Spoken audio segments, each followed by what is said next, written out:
Good morning, Mike and Arlen, our Philippine journey. Thanks for joining. Bar girls. How do we know how much about bar girls? In fact, how do we know so many? I get a lot of emails about this. It's, you know what? If I were a bar girl, this is the response you would get. Secret. That's the way Filipino girls very aptly tell you, I ain't telling you shit. Well, we're going to tell you. So here we go. I never got it, why'd you have to go? I guess this world's too slow for you. I think there's beauty in the gray, the cold, but you just want the gold. And there's no way I can beat it, cause I got no chance when it comes to her. She got the glitter and the fame, and I just wasn't enough. Okay, we're doing a series of videos. It's taken a while to put everything together and get the information collated and try and put it in a presentable manner. But we're going to tell you the truth. Now, I want you to recognize something. In order for you to understand what the series is like, please watch this video in its entirety so that you can understand how we met so many bar girls, how we know so many bar girls, and how we know so much about their business. It all goes back to pandemic. During pandemic, the Philippines was one of the most rigorously locked down countries in the world. For a solid year of pandemic, for a bar girl to travel, and let me rephrase this. Let me go back.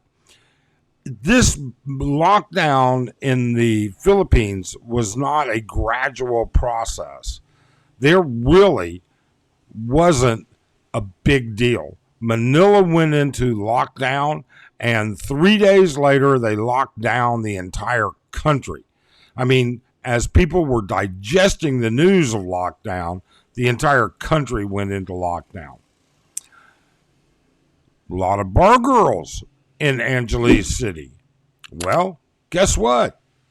They couldn't go home. They had no way to make a living, and they couldn't go home. Many of you may understand very aptly, the vast majority of bar girls, for those of you that are looking for that province relationship, the vast majority of bar girls come from the provinces, okay? And the vast majority of them, I would say 80%, come from Samar and Leyte. That being said, they couldn't get home. The buses weren't running. You had to be vaccinated. You had to have barangay clearance to travel. You had to have a reason to travel, okay? You couldn't catch a plane because there weren't any to catch. And once that bar girl got reasonably close to home, like, let's say Samar, very few airports, and then they could be a 2-hour drive from their home. There was no way to get there. I mean, our barangay here in Angeles City, as every barangay, actually had physical roadblocks entering and exiting the barangay, and you couldn't enter or leave without a permit. So these girls were stuck here. And once about 3 weeks, I would say, into total lockdown, almost all the tourists were gone.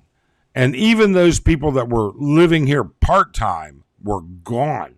In fact, you couldn't get a reservation to get in. They weren't permitted. The city would actually come to the hotels and inspect every hotel's check-in and check-outs so that they would make sure that they weren't letting people come in. So, I mean, you couldn't even have somebody that lived in Subic come here. Well, the girls had no source of income. They were looking for places to stay. They were looking for food. They were trying to make a living and trying to stay in contact with their families. Actually, when you think about it, that's a pretty desperate situation. I mean, think about it for a second. If you were, a young adult and all of a sudden you were stuck there and you had no means of support, well, there were a couple of alternatives.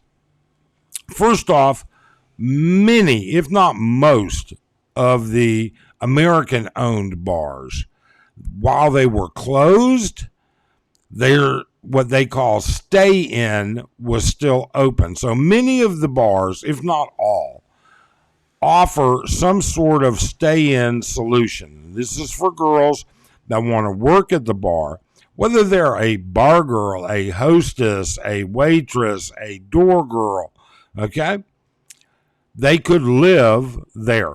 And there were people that helped support these girls. And what I mean by support is they gave generously to the barangays to help feed people, and they gave quite generously to the bars. All right? Number two, the bar managers and bar owners. Some of them, same situation. Many of the bar managers, they're in the same situation. They can't do anything to make money.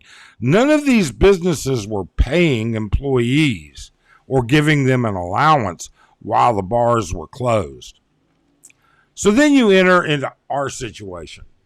Now, we have a very tight-knit group of expat friends. Some are couples, American guys, British guys, and their wives, partners.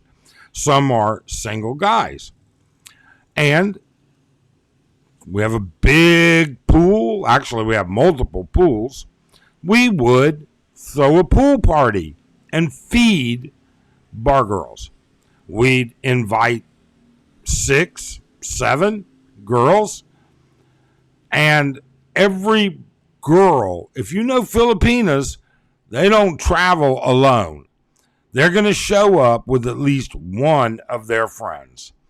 Free food, free drinks, a day to relax in the pool. Now, part of this was actually a little bit restrictive. There was no swimming because there were mask mandates and there were social distancing mandates. But those slowly got a little bit more relaxed and it turned more into an entertainment venue. So what happens is we got to know a lot because we, when I say we, our group of expats routinely threw pool parties. And we had a great time doing it. These girls were not in a predatory situation. They were under no obligation to do anything or be with anybody. They ate for free. And many of them took home food with them, all right? And they drank for free. And you'd be surprised, not nearly as many were getting drunk as you would expect, all right? Now, same thing with some of the occasional bar managers. We would run into them as well. Well, once pandemic started to lighten up a little bit, about 1 year in, because you got to remember, Philippines was under strict lockdown for 2 years. Flights became a little bit easier.